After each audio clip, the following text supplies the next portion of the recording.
Race family, guys, welcome to an episode that I am so crazy happy about. Not an episode, a series of episodes. I'm here with Jason, owner of ATF Speed, and we've laid out for you guys parts that, oh my goodness, these parts mean so much to me. I can't wait to pick into his brain and just share with you guys a lot of stuff that maybe you don't have access to on a regular basis, answer a lot of your top questions. We're gonna do our very best to drop videos here from ATF Speed every Friday. And today, some of you guys may already recognize, but this is the A340. This is what I've ran in my Supra for the last 10 years with the help of ATF Speed that I'm so crazy happy for. So from the right of the counter to the left of the counter, we have from the stage 2 all the way to the 4. Yep. I told Jason, I said, man, a question that I get all the time is what stage should I buy? What's proper for my car at this power level? So I wanted to discuss all of that, have Jason discuss it for you guys today, as well as kind of just learn more about the A340. Yeah, we can break it down in layman's terms where people understand it, I think. I wanted to start by asking you, maybe when was the first time you got your hands on an A340? It was a long time ago. Was it? How long had you been building transmissions before you ever saw one of these in person? Or it was actually pretty much right from the get-go. The Okay. first time I saw an A340 was from a Jeep.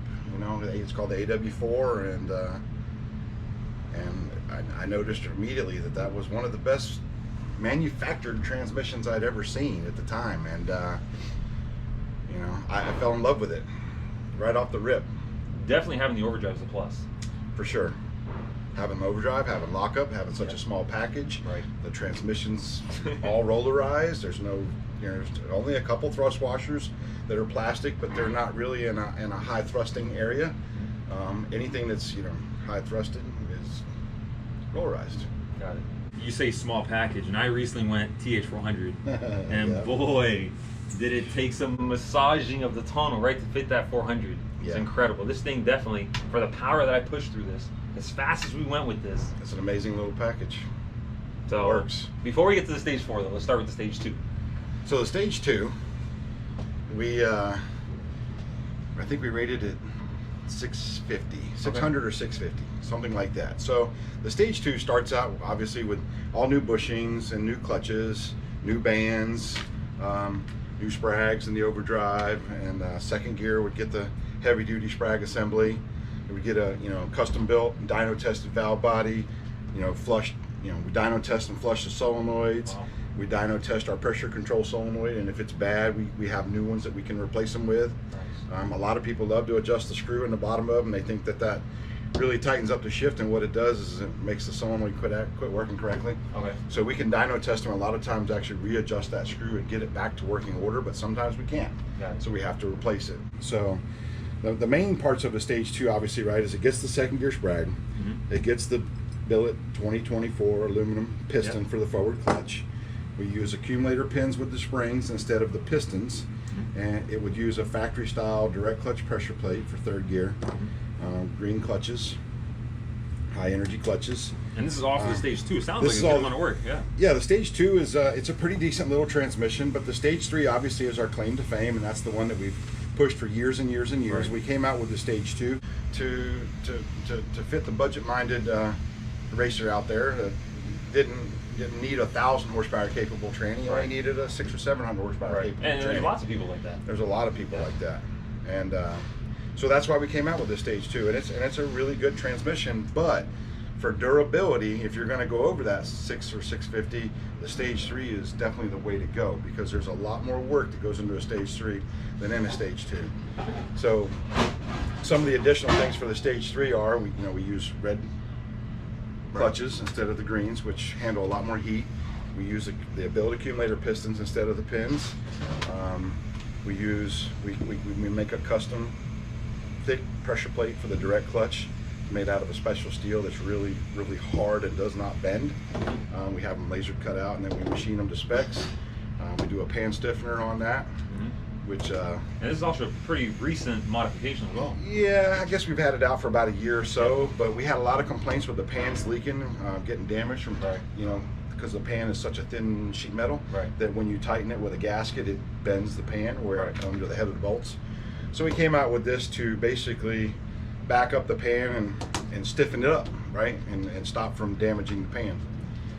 I had somebody recently write to me.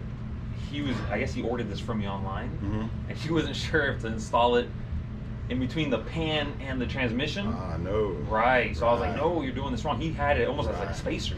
Right. Yeah, we don't want to do that. We want to put the Right. gasket against the transmission case. We have an extra pan. Yeah. Mind if I grab that? Yeah. So this here. So this pan shows what kind of the problem is. And if you can see it, I don't know if they can see it in the camera or not, Right. but everywhere there's a bolt, it's Right. got a big hump now. I see it. So what happens is over time it cuts the gasket in two, and it makes the gasket leak. Right. This pan's got a big divot right here where somebody pried it off with a screwdriver or something trying to get the pan off, because from the factory they're siliconed on, I see. which is great, right? But for us working on transmissions and servicing them and stuff like that, it's kind of a pain in the butt. We didn't really want to have to deal with this all the time, so Right. that's why we went with the better gasket material. Right. And then we used the pan stiffener. So Yep, so you the get way the better gasket. right. Yeah, so the individual that I was referring to, I mean, I know you guys can visualize it at home, but they were putting they were Right, putting so- this almost as a spacer. They're putting it on top of the transmission like this, rather than install it from underneath. Right. So imagine this going on the transmission. Right. And then obviously So- the pan would so go like on. this? Nope. And the pan would go on like this, Oh, you're right. I messed that up. right? Yep. And then Yeah, feed this to the side here. yeah, you got to make sure it's only one way it fits on there, Yep. right? Right. Just like that. Fits on just like that, and it comes with longer Yep. bolts. With So a, now you can apply a lot more pressure. right. That's probably We a got lot a more flanged head. consistent all the way We got a through. flanged head bolt instead of Right. just a regular hex bolt, and we're going to be able to put that in there. And now we get a lot more clamping force on that gasket. agree. No more leaks. And I've experienced leaks myself in my Supra, and you always want to be so fragile with these small 10mm bolts, so you kind of just slightly go around and get them all a little snug. But the second I got the pan stiffener, you definitely get a lot more confidence, but you don't even have to tighten them that hard, as them Right. all combined can really get that pan snug to the transmission. So that's a must, and you sell that as just an individual product as well. Yeah, yeah. Everything 3 and 4 up gets this automatically. We do offer it to the public for obviously any A340 out there. If somebody wanted to do that, and it makes servicing the transmissions a lot easier now. So You back, don't so back to the stage 3s. So we said maybe like 650 or so is a good reasonable amount for the stage 2. Right. The stage 3s, I want to say, I remember back in the day we would advertise like 800 or so We horsepower. rate them somewhere between 800 or 900. I can't remember off I've the top pushed of it my quite head. a bit more than that. I've had a lot of people push them much farther. I think you did hold the record at like 1187 Power, or 1185 at the Yeah, wheels. something like that. I But went almost what- 200 miles an hour in the standing half mile at like 1100 with my stage 3. Right.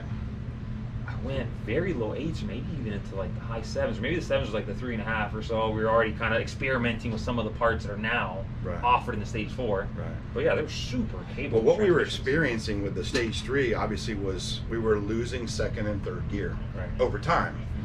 Mhm. We could, and for us, it's all about longevity. Right. Longer transmission lasts, the better it is Right. for everybody, right? Right. You want to get what you spent your money on, so we want to provide that for you. So we started making changes to the stage 3, making it much better for durability in second and third gear clutches. So like I said, the pressure plate was one of them, and it's actually both second and third gear that get thicker pressure plates. Right. There's other things that we do inside the transmission, a lot of TIG welding that we do, stiffening things up. We change some snap rings around to try to keep these pressure plates from coning. Right. When they're super thin like this one. When that hydraulic pressure pushes on it, your snap ring rides out here by the edge, the clutch is in the center, and the hydraulic pressure will actually cone the pressure plate, and when it does, now you've got no more grip and the clutch pack wears out and it burns up. So we were trying to get second and third gear to handle that 1,000 horsepower abuse repeatedly and repeatedly. When we were going 840s or 850s and we were getting 20 or 30 runs out of a tranny, that was great, but I'd rather get 50 or 60 runs out of it. You know what I mean? And this was my Supra back then. I remember when we were doing that 840, 850 or so times, we brought it here to ATF one time and put it on the scales that you had. The car was 3,600 pounds. Yeah. My car had a sound remember that. system. My car had a sound system. It had everything Right. and then some. It was crazy heavy. So over time, I've definitely cut a little bit of weight just to be a little nicer to all my Toyota parts. Toyota rear end, a lot of factory stuff that I had. But yeah, the stage 3 is an incredible transmission. And then we have the bad boy, the stage 4. Yeah, the stage 4 definitely has a few more parts. So the Right. stage 4, we obviously came out with that planetary. This is the factory After I one. heard a few of them. Right, we broke a bunch of these, and it was damaging the planet and the output shaft every Right. time it did it, right? Because it would strip that spline, and make it fail. So that's when we came out, obviously, with the 4140 chromoly steel. We actually heat treat the splines before we assemble them. Made the back paste. This is also out of 2024 aluminum, which is what we were trying to do, is get a little bit of weight out of it, but we wanted something that we could service, so we can actually take this apart and service the thrush washers that are in there if we need to later on down the road. That was a huge improvement. The other big improvement was this second gear piston that we came out with another 2024 aluminum second gear piston, different release springs, and a different spring retainer for the second gear. And that added 890 pounds of clamping force to the second gear clutch pack. That's wild. And that takes us back to that, you know, can we get 50, 60 runs? How many runs can we get? So as soon as we went to the stage 4, right, we didn't burn second and third gear clutches anymore. Right. We started breaking shafts. And, right. I mean, at least we got it. It's not slipping, right? No, so 100%. We fixed the hydraulics and the clutches and all that, and got all that working. Then we started breaking hard parts, and you know, and I think when we were all said and done, you broke just about everything we could break and see. But you know what? That's super valuable to the end user. Right. You know what I mean? Because we got to learn a lot about this transmission in a very short amount of time. You know what I mean? So, you know, I agree. So my experience with the Stage 4 transmission, you guys write to me all the time on Instagram, on my YouTube videos, and will ask for my feedback and my experience. I'm yet to ever burn clutches on a second gear, third gear, any gear. I've never experienced any sort of slippage, which goes to what you're describing now. Right. Anytime I would take this transmission out of the car, for the most part, I broke an input shaft, which I only ever broke when I was like in a finals, or I really leaned on the car. Right. And for the record, my car was seeing close to 60 pounds of boost in first gear and 150 shot of nitrogen. So under that amount of stress, yes, I would break the factory input shaft, but I could repetitively run low 8-second runs, run in the 7s, which again is just incredible. And then on the weekend, I could have my little daughter in the back seat, my wife with me, and we would take this car everywhere. The overdrive is an incredible feature. I mean, compared to, forget a power glider, compared to a power glider, even a 400, having, like you described earlier, a small package, driving anywhere the cruisability, the thing would just shift itself. Man, I know when I bought my Toyota Supra, like every young boy, I was 21 years old, I wanted a manual. My very first car when I was 15 years old was a stick shift. I didn't even know how to drive it home. I struggled. I almost burnt the clutch on my drive home, that's how bad it was. But when I bought my auto Toyota Supra, people would knock me. I would go to car shows or car meets, and, oh, you have an automatic, oh, it's not a 6-speed. The truth is, what we did with this transmission, I mean, I feel like the second we started having a little bit of success, I set my eyes on going faster than any 6-speed Supra had ever done. At the time, the fastest, and even until today, is like a 780 something on a 6-speed manual Supra. We went a 752 at 186 miles an hour with the Toyota transmission, with the car that still has AC, powered windows, a heavy car.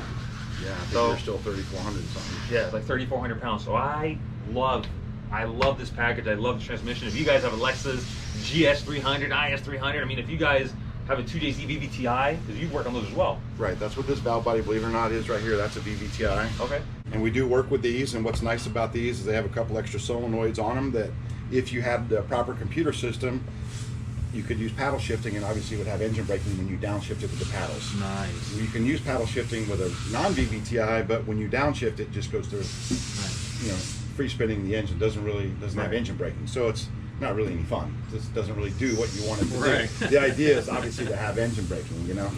And then I was going to say the last thing is, any one of these packages, if you buy the Stage 2, the 3, the 4 from ATF Speed, before this product is shipped to the customer, I've seen you have a valve body dyno, you have an engine dyno, or transmission dyno, I should say. All right, we start dynoing the solenoids. Okay. And we make sure all the solenoids work, because that's the first thing. It's controlled by a computer. So if we can verify that the solenoids do what they want to do, and there's a lot of working parts on these solenoids. If you look inside these things, you got an adjustment screw with a spring, and it's got a valve inside. So there's things that can wear out in here, right, over time. And this one here, being the EPC, or electronic pressure control, controls the line pressure in the training. Right. It's very critical to getting the drivability out of that training to work the way it's supposed to work. You know, the longevity, everything's going to be determined by that little guy. That little guy's not doing what he should be doing. There's a big problem. Right. Very big Wear problem. off the clutches. Right. So one of the biggest issues that we've encountered with the A340 over the years, right, is AEM. All AEMs, the factory tunes, don't raise the line pressure in the transmission, and what it is the way it's controlling this solenoid. Okay. Right, this solenoid works at a duty cycle that starts out about 55 to 60% duty cycle when you're idling and you put the car into gear, right? And that 55-60% duty cycle means your line pressure is the lowest it can be in the transmission at that time. So it might be 100 to 120 psi. Whereas when you floor it and the TPS is 0, we should be at 0% duty cycle on the EPC solenoid, and that should give us maximum line pressure, which would be over 200. You know what I mean? So there's over 100 psi of sweep in that solenoid. It makes a huge difference in the way the transmission works, the way it shifts.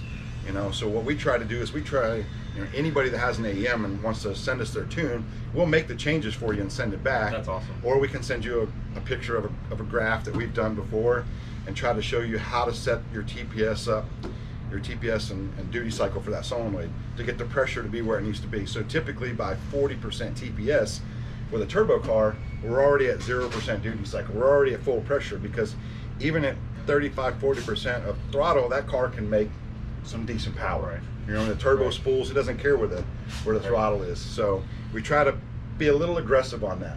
So you start by dyno testing. Yeah, so we dyno test that, and then once all those are working, then we build the valve body. We put everything on the valve body. We put it on the dyno, and we run the whole thing with a computer system, and we make sure that all the function is working correctly, that we're getting all the pressures that we want. We can make sure our torque converter charge pressure is right. There's a lot of things that we can do with this thing. And then after we do all that, right, then we put the whole package together, and then we put the transmission on a transmission dyno, and we dyno it. Check line pressure. Yeah, check line pressure. Right. We use a Fuel Tech FT600 to do all our computerized stuff now. Nice. Which makes it real simple. We can run through a lot of tests with that. Also gives us the ability to data record it. So this is awesome. You knocked it out of the park. Yeah, this is sweet. I don't think it gets any easier than this, guys. A couple other things I want to talk about real quick was, right. you know, a lot of people don't know what to do with coolers and their cooler lines, right? So a lot of people question what coolers and what cooler lines and stuff like that. So what we have here is a stainless steel fitting made by Russell that you can convert your cooler lines to a -6. That's Russell part number 640381. Yep. And what that would do is you would take your original line out and you screw that in, and now you can hook a number 6 line up to it. Right, now you run a -6. So that's awesome. On the cooler side, we recommend, you know, a big cooler like a B&M, something, or Derail, something with a fan on it, that will blow on it. Yeah, so I actually bought a B&M super cooler with the fan here from you 6+ years ago, and that's still the cooler that I run till today. Right. We highly recommend running the fluid through a cooler in the radiator if you have it like factory. But a lot of people go to an aftermarket radiator, and it's a big mistake.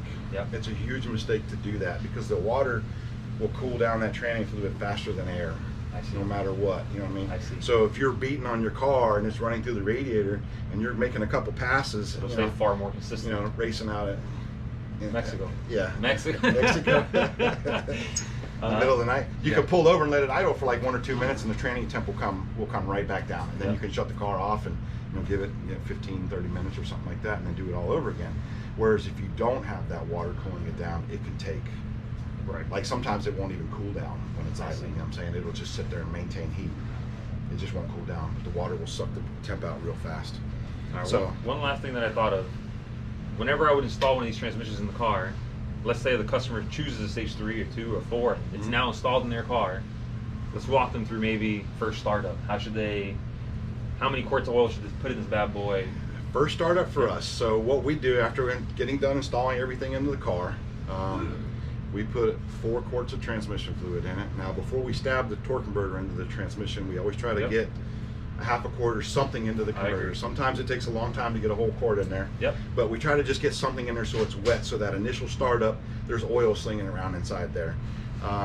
So the way that we like to do it is, depending on how well you can flush your cooler system, is as soon as we fire the car up with it on jack stands, the wheels off the ground, e-brake off, we put it in reverse, and we let the car idle in reverse. I would always do that. You taught me that trick years ago. Every time I always do that. And then we start pouring, the fluid into the transmission, and then start running it through the gear.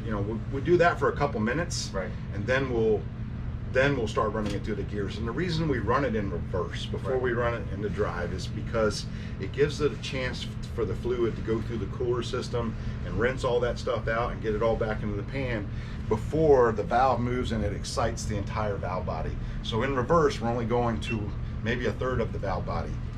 So we prefer to do that. It's just a little trick we learned over the years to help get some of the contamination that might be in your cooler into the pan, into the filter, trapped before it goes everywhere in the valve body. I like it. That's awesome, guys. This will conclude episode 1. I hope you guys enjoyed. We're going to do our very best, like I mentioned earlier, to every Friday bring you guys in-depth information on all these products. Whatever questions you guys have, write them down below. Whatever products you want us to review next, your Power Glides, your 400s. Jason and ATF Speed over the last many, 15, 20 years they've been working on transmissions? My entire life. For a long time, man. He's a beast. Since before I had a driver's license. Wow. Yeah. So I trust this man with my transmissions, with my car. Whatever questions you guys have, whatever you'd like to see reviewed next, let us know in the comments below. But we look forward to doing this. Hope you guys enjoyed. Catch you guys soon.